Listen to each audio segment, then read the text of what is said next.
In February 1945, the United States Marine Corps landed on a volcanic island in the Pacific called Iwo Jima. The island is 8 square miles, smaller than Manhattan. By the time the fighting ended 36 days later, 6,821 Americans were dead, and another 19,217 had been wounded. The Japanese garrison of roughly 22,000 men lost 21,844 soldiers. Fewer than 200 survived. That is not a rounding error. Out of 22,000 men defending that island, fewer than 200 walked away. And tonight, you are there with them. Here is why you will not see mourning. Before you can understand what made Iwo Jima different, not just brutal, but structurally, deliberately, almost geometrically different from every other battle in the Pacific, you need to understand one man. His name was Tadamichi Kuribayashi, and he had spent time in the United States before the war as a military attaché. He drove across the country. He toured factories. He studied the industrial capacity of the country he would one day fight. When he arrived on Iwo Jima in June 1944 as its commanding general, he carried one conclusion with him. Fighting the Americans at the waterline meant dying at the waterline. Every island battle before this one had followed the same script.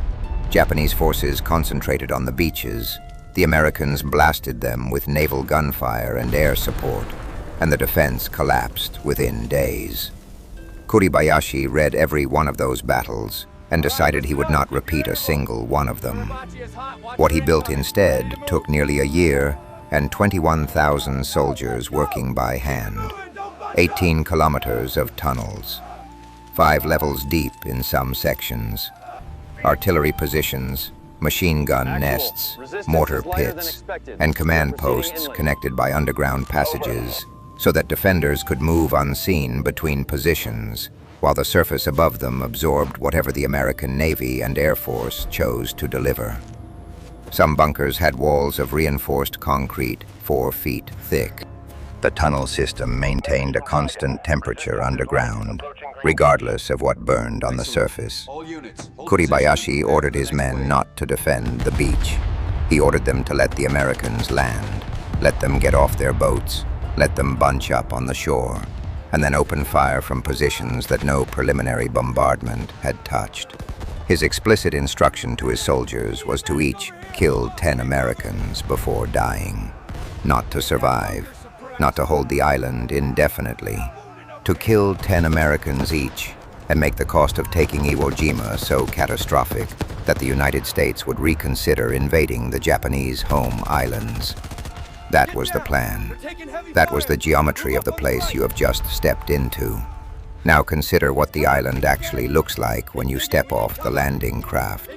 The southern end is dominated by Mount Suribachi, a dormant volcano rising 166 meters above sea level. It watches everything, every beach, every approach, every man who wades ashore. The terrain between Suribachi and the northern plateau is not sand the way a beach is sand. It is volcanic ash and black cinder that swallows your boots to the ankle with every step.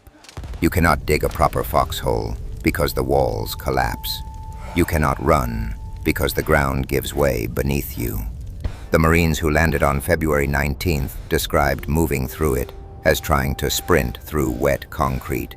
A man who took one step every second would cover roughly a kilometer in 17 minutes on firm ground. On Iwo Jima's southern beaches, that same kilometer took considerably longer, and every second of that additional time was a second spent in the open, while someone underground watched through a carefully measured firing slit. When you picture D-Day, you picture the Germans firing from the cliffs as the ramps go down. Iwo Jima did not work that way. When the first waves of Marines landed on February 19th, there was almost no resistance. The beach seemed almost quiet. Men moved inland, spread out, began to organize. Commanders on the ships offshore radioed back that it was going better than expected. Then, when enough men had come ashore, and packed themselves onto that narrow volcanic shelf with no room to maneuver and nowhere to retreat. Kuribayashi's order went out, and every concealed position on the island opened fire simultaneously. The Marines called it the moment the lid came off. One survivor described it as the earth itself starting to shoot. There was no front, there was no rear. Fire came from below, from the sides, from positions that had already been passed and declared clear. The first day saw 2,400 American casualties in a single day, on a piece of ground 8 miles long. Picture yourself in that first night. You have moved perhaps 200 meters from the water. The man beside you is from Ohio. You do not know his last name yet. The volcanic ash has worked its way into every piece of equipment you carry, into your boots, into your mouth. It smells like sulfur because the island is geothermally active, and in some places, the ground is warm to the touch, even in February. Digging in means scooping out a shallow depression that fills itself back in as you work. You have not slept in over 20 hours. Every shadow in front of you might be a firing slit. Every patch of ground might be the entrance to a tunnel that ends 6 meters behind your current position. The man from Ohio says something and then stops saying it. A sniper has been watching that exact spot for 3 days. The Japanese sniper on Iwo Jima operated differently from snipers in European theaters. There were no dramatic duels across open ground. The island's tunnel system allowed a sniper to fire, disappear underground, travel 50 meters through a passage, and reappear through a different hole in a completely different position. Marines would spend hours attempting to locate and suppress a firing position, only to find it empty. The shooter was already elsewhere. The tactic created a psychological effect that went beyond the physical danger. You could never establish that any given threat had been eliminated. The man who fired at you 10 minutes ago might be to your left now, or behind you, or directly beneath you. The island had no safe direction. Hold still. The battle for Mount Suribachi itself took 4 days. The volcano's slopes were laced with approximately 70 pillboxes, numerous cave entrances, and interconnected tunnel networks. The Marines who assaulted it used flamethrowers, demolition charges, and grenades dropped directly into cave openings. The standard approach to a Japanese defensive position on Iwo Jima involved one Marine drawing fire to locate the embrasure, and several others flanking it, one carrying a flamethrower, another with a satchel charge. The flamethrower operator had an average life expectancy in combat of roughly 4 seconds after firing. This is not a figure of speech. The weapon announced itself visually and audibly the moment it fired, and every weapon on that side of the island then had a target. Men volunteered for the assignment anyway, because the alternative was watching positions that could not be taken any other way continue killing people. On February 23rd, 4 days into the battle, a patrol reached the summit of Suribachi and raised a small American flag. A larger flag was brought up and raised for the photographers. Associated Press photographer Joe Rosenthal took a single photograph of 6 men raising that second flag. Of those 6 men, 3 would be dead within weeks. The photograph became the most reproduced image in the history of photography. None of the men in it knew at the moment it was taken that the picture existed. 3 of them did not live long enough to find out. Taking the northern plateau after Suribachi was where the battle transformed into something closer to industrial slaughter. The terrain in the north was broken volcanic rock, ridges with names that Marines gave them after fighting over them. The Meat Grinder, Bloody Gorge, Turkey Knob. The Meat Grinder was a complex of 3 mutually supporting positions. A hill designated 382 by its elevation, a fortified amphitheater, and a rocky outcropping that provided observation over the entire approach. Attacking any one of the three put you in direct fire from the other two. The Marines attacked the complex for 8 consecutive days and took it at a cost of approximately 7,000 casualties. Not for the whole battle. For that one complex of 3 features on an island 8 miles long. The weather in late February and early March on Iwo Jima added its own dimension to the existing misery. Cold nights, occasional rain, and the persistent sulfur smell from the volcanic activity that made the water in some areas too hot to use, and the ground in others warm enough to burn through a uniform. Supply lines from the beach remained under artillery fire for days after the landing. Wounded men waited for evacuation in the same volcanic ash that the unhurt were sleeping in. Medical corpsmen, called docs by the Marines, suffered casualties at a rate that alarmed even the Corps itself. Corpsmen ran to wounded men in the open because the wounded could not come to them. A total of 8 Navy corpsmen received the Medal of Honor for actions on Iwo Jima. 8.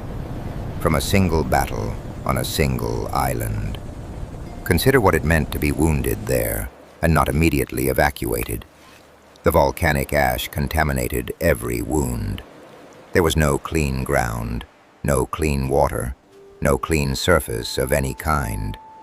Men with abdominal wounds who needed immediate surgery waited in foxholes. The field hospitals on the beach were themselves under periodic fire. One medical officer recorded that in his first 72 hours ashore, he worked without stopping, and that his primary surgical challenge was not the complexity of the wounds, but the volume of them arriving simultaneously. The wounded came faster than they could be treated.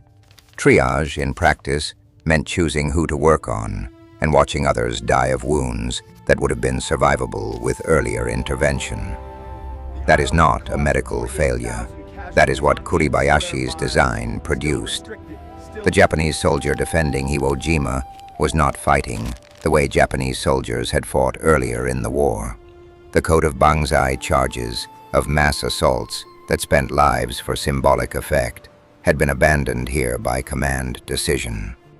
Kuribayashi had explicitly forbidden Banzai charges. He had written to his garrison that they would fight from their positions, that they would not charge into the open to die dramatically, that they would kill as many Americans as possible from concealment and then die in their tunnels. Most of them did exactly that. The Japanese dead were found in their positions, in their tunnels, beside their weapons. A small number of Banzai attacks did occur late in the battle, when the tunnel system had been compressed to the northern tip and men were out of food and water and ammunition. They were repelled with heavy casualties on both sides. Even exhausted, starving men who had been underground for weeks in a collapsing defensive perimeter killed Americans when they came out. The cave-clearing operations that consumed the last 2 weeks of the battle had their own specific horror. A cave entrance on Iwo Jima was typically a narrow horizontal opening in rock, sometimes reinforced with concrete, often angled to prevent direct fire into the interior. Approaching the entrance meant crossing open ground that might be covered by adjacent positions. Reaching it meant standing in front of an opening of unknown depth, containing an unknown number of armed men. The standard approach: flamethrower to the opening, demolition charge, seal it. Marines equipped with flamethrowers carried enough fuel for approximately 8 seconds of sustained fire. They went through entire fuel loads in a single day. Sealing a cave did not guarantee that it was empty or that its occupants were dead. The tunnel system connected some caves to others, and Japanese soldiers sometimes broke out of sealed caves through secondary exits and attacked from behind. This happened enough times that clearing a cave and then exposing your back to walk away from it required a level of controlled courage that is genuinely difficult to account for. By the time the island was declared secure on March 26, 1945, the statistics had acquired an almost abstract quality. The battle produced 27 medals of honor, more than any other battle in American history, and roughly equivalent to 1 Medal of Honor for every 250 men who served there. Fleet Admiral Chester Nimitz, not given to rhetorical excess, said of the Marines who fought on Iwo Jima that uncommon valor was a common virtue. The phrase went onto a monument and stayed there. He was not writing for monuments when he said it. He was trying to describe something that statistical language could not capture. Of the approximately 22,000 Japanese defenders, 216 were taken prisoner over the course of the battle. The others died in their positions. Some of the remaining holdouts refused to surrender even after the official end of the battle. 2 soldiers, Yamakage Kufuku and Matsudo Linsoki, continued guerrilla activities on the island until January 1949, nearly 4 years after the battle ended, surviving on food stolen from American supplies. They surrendered only after a former Japanese officer came to the island and showed them official documents confirming that the war had ended in August 1945. They had been fighting alone on a secured American installation for almost 4 years because no one had told them it was over, and they had not believed the leaflets. Now bring it back to yourself. You arrived on the beach at first light on February 19th. The volcanic ash is already inside your collar, inside your boots, inside your mouth. The ground gives way with every step. The man to your left slips in the ash and pauses to recover and is shot. You do not know from where. There is no clean direction to move, no cover that can be trusted, no position that was safe 10 minutes ago that is guaranteed safe now. Behind you is the water. In front of you is 18 kilometers of tunnel with 21,000 men inside it, each of whom has been instructed to kill 10 of you before accepting his own death. The island smells like sulfur. The ground in places is warm. Somewhere beneath the surface, perhaps directly beneath your feet, a man is moving through a tunnel toward a firing position he has occupied and vacated a dozen times since dawn. 36 days of this, nearly 1,000 hours, every hour of which produced casualties at a rate that no military planner had predicted and no retrospective accounting fully conveys. 2 million square meters of volcanic rock, contested meter by meter. The total number of casualties on both sides exceeded 48,000 on an island smaller than many city parks. When the guns finally stopped and the island was declared secure, the American flag flew over a landscape that barely resembled terrain anymore. Craters, scorched rock, the collapsed entrances to hundreds of caves. Iwo Jima today is still a restricted Japanese military installation. Civilians do not live there. The sulfur vents still release gas from the volcanic interior. Unexploded ordnance still surfaces after rain. The volcanic soil absorbs heat differently from the surrounding rock, and archaeologists working there still find remains because the island has not finished giving back its dead. Iwo Jima did not turn the tide of the Pacific War the way Stalingrad turned the tide in Europe. The war was already being won. What Iwo Jima demonstrated was something more specific, and in some ways, more troubling. That a determined defender with time and engineering could extract an almost unbearable cost from a materially superior attacker, even in a hopeless strategic position. Kuribayashi knew he could not hold the island. He knew no relief was coming. He knew the outcome before the first American stepped off the first landing craft. His objective was not victory. His objective was cost.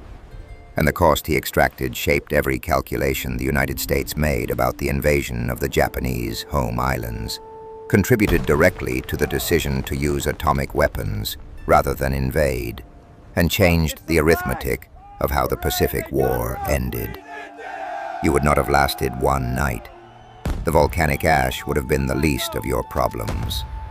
The man from Ohio, whose last name you never learned, made it to the third day. 3 of the 6 men in the most famous photograph ever taken were dead before the month was out. The uncommon valor that Nimitz described was not the kind that announces itself. It was the kind that gets up the next morning in volcanic ash that smells like sulfur, in a foxhole that collapses while you dig it, facing a tunnel network that shoots from directions that don't exist yet, and decides that it will keep moving forward anyway. Most of them did not survive. The ones who did never fully explained how.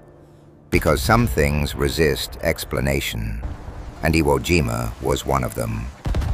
The island sits in the Pacific today, largely as it was left. The American airstrips that were built during the battle and used for emergency landings by B-29s returning from Japan are still visible from satellite imagery. The Japanese government maintains a small self-defense force installation there. Once a year, a joint American-Japanese ceremony takes place on the island, where veterans and their descendants stand on the black volcanic sand and look at the same water the landing craft crossed in February 1945. Old men who are 18 then stand where their friends died. Some of them bring photographs. Some of them bring nothing, because photographs are insufficient for what they are trying to carry. The Marine Corps has never stopped studying Iwo Jima. Not as a victory to celebrate, though it was that, but as a problem set. How does a defender with no air cover, no naval support, no prospect of reinforcement, and no illusion of survival still inflict casualties at a ratio that approaches 1-for-1 against a fully equipped, modern military force? The answer is preparation time, engineering, disciplined fire control, and a command philosophy that abandoned every instinct toward dramatic last stands in favor of cold arithmetic. Kill 10 Americans each. Die in your tunnels. Make the cost unbearable. Kuribayashi did not survive the battle. He died in the final days, reportedly leading one of the last organized counterattacks. No body was ever positively identified. He was promoted to full general posthumously by the Japanese government. His letters to his wife and children, written before and during the battle, and somehow delivered after it, were published decades later. They are not the letters of a fanatic. They are the letters of a man who understood exactly what he was doing and why, who missed his family, who described the volcano and the ocean view, and who expected to die there in the service of something he believed in, without requiring that belief to be shared or understood by anyone who came after. You stepped off a landing craft into black volcanic sand that swallowed your boots. The man beside you lasted less than a day. The island beneath your feet was hollow, and the hollow parts were full. You carried a rifle and a pack, and the accumulated weight of everything that had led to this moment, and none of it was sufficient. Nothing brought to that beach in February 1945 was sufficient, except the decision to keep moving, and even that was only sufficient for some of them. The ones it was not sufficient for are still there, some of them, in the volcanic rock and the sulfur-smelling soil of an island that does not belong to anyone who fought over it, and never did. If you are still watching this, if you have made it to this point, then you already understand something about yourself. You are curious about the places where human limits get tested, past the point where limits seem to apply. Leave a comment below telling me which battle you think was the hardest to survive. Not the most famous, not the most decisive, but the hardest. The answer might surprise you, and it will definitely give me material for the next video. If this one made you think, share it with someone who would appreciate it. History this specific rarely finds the audience it deserves through the algorithm alone. It finds it through people who thought it mattered enough to pass on.